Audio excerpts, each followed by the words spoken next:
Praise the Lord. கர்த்தருடைய நாமம் மகிமைப்படுவதாக. இந்த நல்ல நாளிலும் வேத வார்த்தையோடு உங்களை சந்திப்பதில் நான் மகிழ்ச்சியாக இருக்கிறேன். இன்றைய நாளிலும் நான் உங்களோடு பேச விரும்புகிற காரியம், உனக்காக இறங்கி வருகிறவர். நம்முடைய வாழ்க்கையில எத்தனையோ முறை நம்ம கதறி அழுதுருக்கிறோம். யாராவது எனக்கு இறங்க மாட்டாங்களா? யாராவது என்னோடு இறங்கி பேச மாட்டாங்களா?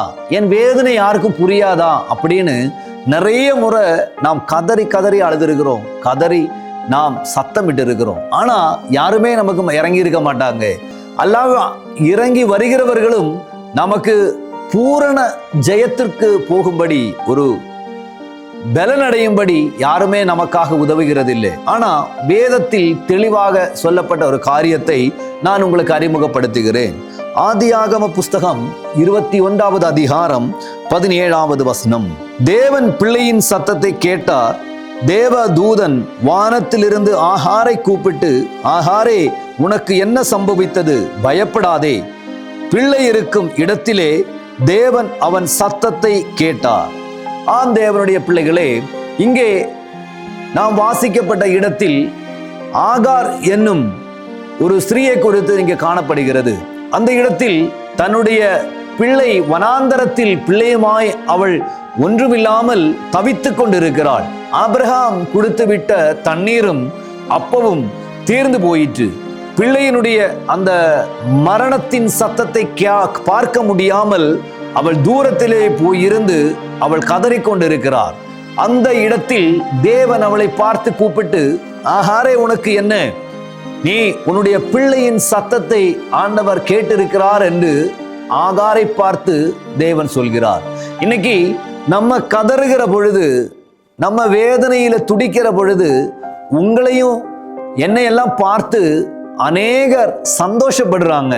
உங்களுடைய வேதனையை பார்க்கும்படி தான் அவங்க சந்தோஷப்படுறாங்க. உங்களுடைய அழிவை பார்க்கும்படி தான் அவங்க சந்தோஷப்படுறாங்க. நாம் குடும்பத்தாரா இருந்தாலும் சரி, நம்முடைய உறவினர்களா இருந்தாலும் சரி, நம்மை தெரிந்து கொண்டவர்களா இருந்தாலும் சரி, நம்முடைய அழிவை பார்க்க அநேகர் விரும்பி கொண்டு இருக்கிற பொழுது, தேவன் இந்த இடத்தில் சொல்லப்பட்டிருக்கிறது, யாருமே இல்லை கை கொடுக்கிற, வனாந்தரத்தில் இருக்கிறாங்க. அவர்கள் பிழைக்கும்படிக்கு கொஞ்சம் தண்ணீர் கூட கிடைக்காத அந்த இடத்தில் இருக்கிற பொழுது தேவன் அந்த குழந்தையின் சத்தத்தை கேட்டார் என்று வேதத்தை நாம் வாசிக்கிறோம். இன்னைக்கு நீங்க அப்படி அழுது கொண்டு இருக்கிறீங்களா? எனக்கு யாரும் இல்லைன்னு, யாருமே எனக்கு இல்லை, எனக்கு உதவி செய்ய யாருமே இல்லைன்னு நீங்க கதறிக்கொண்டு இருக்கிறீங்களா? என்னை நம்பினவங்க எல்லாம் என்னை கைவிட்டுட்டாங்க அப்படின்னு நீங்க கதறிக்கொண்டு இருக்கிறீங்களா?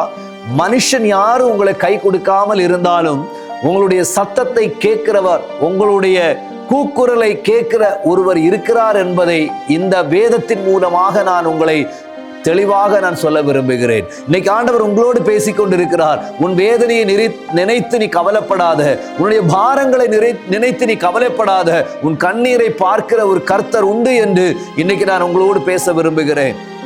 உங்களுடைய கவலைகளை மாற்றுகிறவர், உங்களுடைய வேதனைகளை மாற்றுகிறவர், உங்களுடைய வறுமையை அறிகிற ஒருவர் உங்களோடு இருந்து அவர் பார்ப்பது மட்டுமல்ல, உங்களுக்காக இறங்கி வந்து அந்த வனாந்தரத்திலேயும் தண்ணீரை திறந்தது போல, ஒரு ஊற்றை திறந்தது போல உனக்காக ஒரு ஊற்று திறக்கப்படும் என்று இன்று நான் உண்மையாகவே நான் உங்களை பார்த்து சொல்லுகிறேன். கவலைப்படுகிறவர்களை பார்த்து நான் சொல்லுகிறேன், வேதனைப்படுகிறவர்களை பார்த்து நான் சொல்லுகிறேன், உங்களுக்காக ஒரு ஊற்று இன்றைக்கு திறக்கப்படும் என்பதை நான் தெளிவாக நான் சொல்லுகிறேன். கர்த்தர் உங்களை ஆசீர்வதிப்பார். நீங்க உங்க கவலை எல்லாம் மாற்றி வைத்து என்னோடு சேர்ந்து ஜெபியுங்க.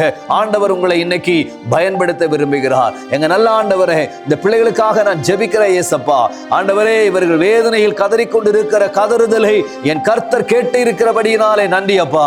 இவருடைய வேதனைகளை மாற்ற நீர் இறங்கி வருவதற்காக ஸ்தோத்திரம் ஆண்டவரே. ஆண்டவரே, இவர்கள் பிள்ளைகளை ஆசீர்வதியும். உமது நாமத்தில் உமது பிள்ளைகளை நான் ஆசீர்வதிக்கிறேன். இயேசுவின் நாமத்தில் எங்கள் பிதாவே, ஆமென், ஆமென்.